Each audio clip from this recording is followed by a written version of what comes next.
انسان مارا جائے، یہ کیسا ناشکرا ہے۔ اسے اللہ نے کس چیز سے بنایا؟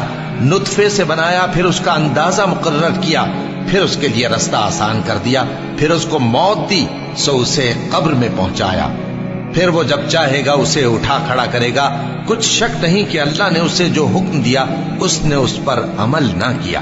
تو انسان کو چاہیے کہ اپنے کھانے کی طرف نظر کرے۔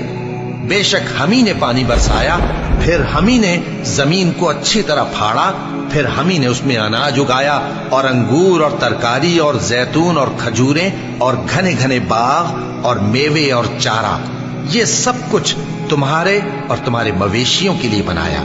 تو جب کانوں کو پھاڑنے والی آواز آئے گی، اس دن آدمی اپنے بھائی سے دور بھاگے گا، اور اپنی ماں اور اپنے باپ سے اور اپنی بیوی اور اپنے بیٹوں سے بھی۔ ہر شخص اس روز ایک فکر میں ہوگا جو اسے سب سے بے نیاز کر دے گی۔ اور کتنے چہرے اس روز چمک رہے ہوں گے، خنداں و شاداں، یہ نیکوکار ہیں۔